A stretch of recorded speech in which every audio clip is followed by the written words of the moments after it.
Why are tennis coaches obsessed with cones? Welcome as always to my tennis coaching podcast. And in today's video, I'm going to talk about cones and why tennis coaches are obsessed with a small plastic object and its part or its need in player development.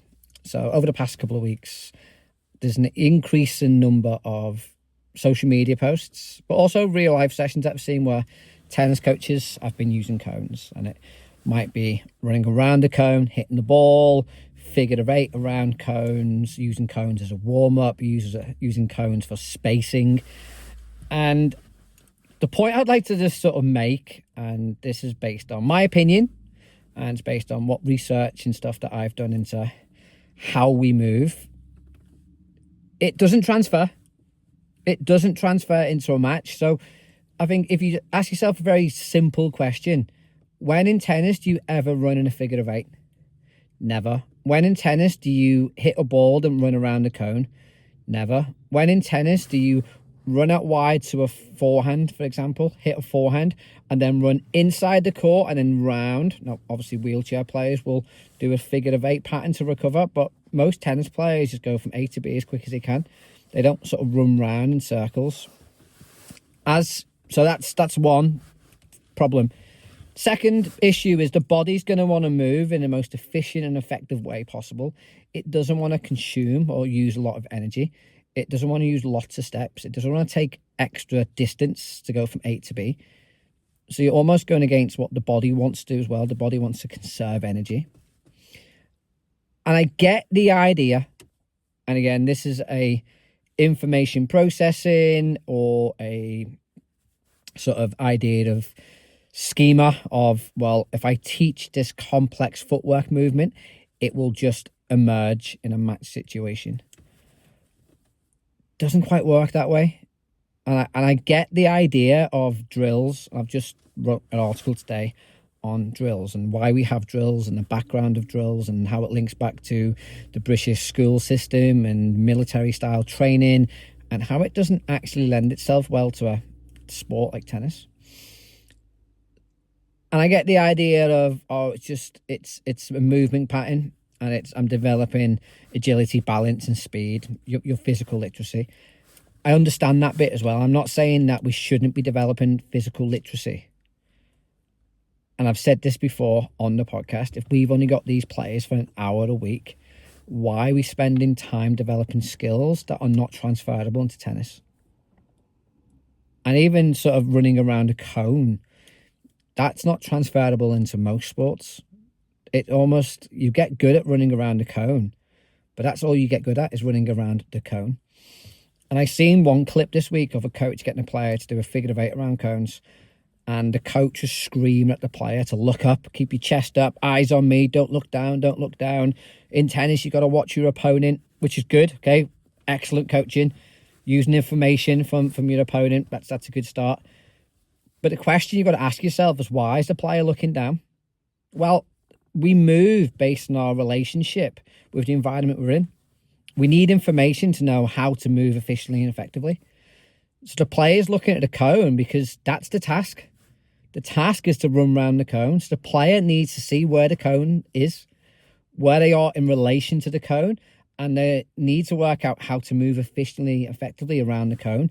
So that involves using information from the cone. So again, the coach is trying to transfer this skill into tennis, but we never look down in tennis. We never run around the figure of eight either. So two things that never happen in tennis. So the player is looking down because they're trying to complete the task. They're using information from the environment, the position of the cones, their relationship to the cones and how they're moving through the cones themselves. They've also probably got a slight issue of tripping or slipping on the cone as well. Again, we're quite clever as humans. We understand hazards. That player might have slipped and fell on a cone before. It's very clever, the human, the player in this case. They're looking down at the information. But the coach is developing a skill that, one, is not transferable. And two, they're shouting at the player for doing it wrong, but actually doing it right. They're looking at the information from the environment. And it always comes back to this mythology of coaching of, yeah, well, We can isolate and decompose skill like running around a cone, and that will at some point transfer onto a tennis court. There's no evidence or research out there that shows it does. Again, in a podcast a few months back, I talked about throwing and catching. When do we ever throw and catch in tennis? Never. There's a great presentation in the Grand Slam Coaches Conference on the serve. I'm blanking on the name, but it's about grips on serve. And he talked about the throwing action on serve. And in the presentation, the presenter says, well, for years we thought that the throwing action transfers into the serve, but it doesn't really, because it's a different action. Because the task is different. From releasing a ball to holding a racket and striking a moving object. They're two different movements. They're two different skills. There's very little crossover and very little transfer between the two skills. They're two separate skills. We have this mentality or idea of we isolate a skill and then we put it back into the game. Like, again, I did a YouTube video on this last week on the serve, like how we decompose the serve into different segments and then we try and put it all back together. That doesn't work because we separate the skill, we break down the skill, and we end up just going into just random movement patterns. So we need to move away from cones. I don't understand it. Again, I can work on a player's movement and balance and agility and speed by playing a tennis activity. I don't have to put some cones down. And I get it. Again, I wrote another article about the gimmicks and using cones and hoops and stuff like that.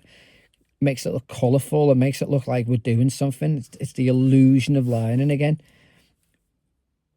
But why? I really struggle with it these days. I'm like, why are we just wasting time running around cones? Why aren't we just playing tennis? Why aren't we just getting the players to learn how to move and strike a ball? It goes back to shadow swings. Why are we wasting our time pretending to hit a tennis ball when we can actually hit a tennis ball? Oh, the beginners need to move. They need to learn how to coordinate the hands and feet together. Oh, so we'll do it through shadow swings. Great, but there's no information. And it goes back to an old point that I keep harping on about. Tennis coaches do not know how we move. They don't understand that our movement is a relationship with the environment. We use information from the environment. And when we play tennis, we use lots of information. Ball, opponent's position, our position, previous shot, potential next shot, score, wind, sun.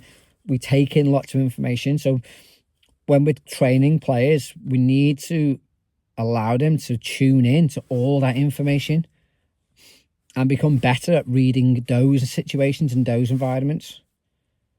When we take the cones away, the environment changes, the information changes, the movement changes.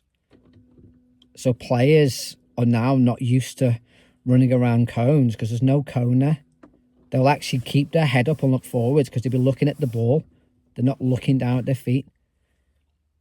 And again, the coach that I watched was getting really frustrated and angry with the player because the player kept looking down and they were telling the player that they were wrong. But the player was right. The player was trying to use the information presented and find a good way of doing it. It was the coach that was wrong.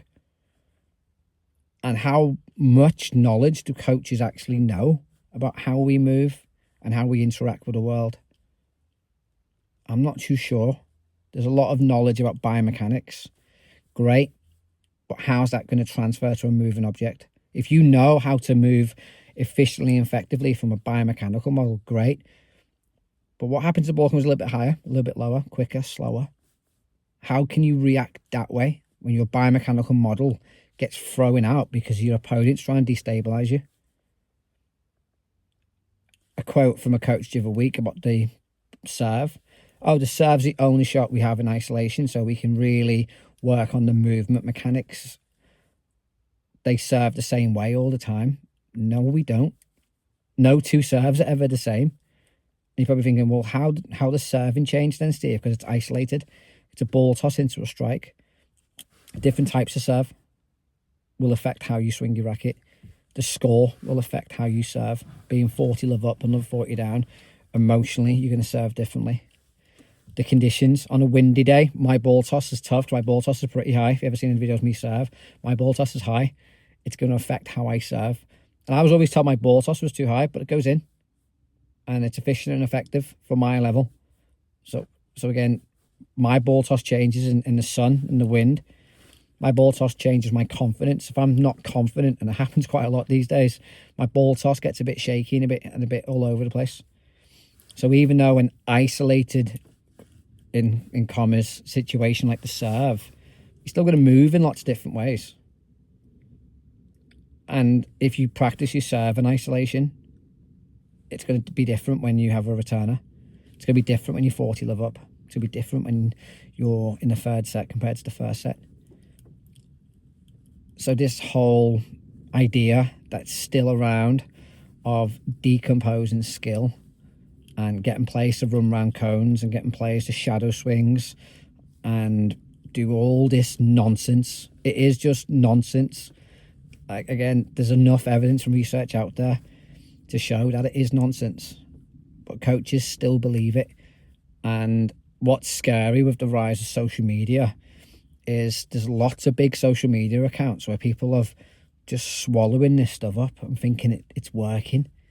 Again, the stuff with the ribbon on the racket and putting a bag over the racket and stuff like that. Like, great. Again, they are constraints, by the way, stuff like that. But they're always constraints used out of context. There's never a true intention of what the coach is going after. When you ask the coach what they're going after, it's generally a technical model they're following. It's not actually based on the player or players in front of them. So let me know in the comments, do you use cones, and why do you use cones? Why do you get your players to run around cones? What's the reasoning? And that's not for me to argue, but I just can't see it. Again, I've been that coach, by the way. I've done lots of movement patterns around cones. I've done lots of figure of eights and stuff like that around cones. So, and like ladders is another one. Like, why do we get players to run through ladders? Player will never move that way in a match, ever. And you see it at regional and national training camps. Not saying that physical literacy is not important, and we should be developing complex coordination and stuff like that. But if we've got a player for once a week, why are we spending the vast majority of our lesson practicing skills that are never going to be needed in an tennis match? Don't know. As always, like and subscribe. Check out my videos on YouTube. They release now every Wednesday and Friday. Leave any questions, comments down below. And until next time, stop using cones. Start playing tennis.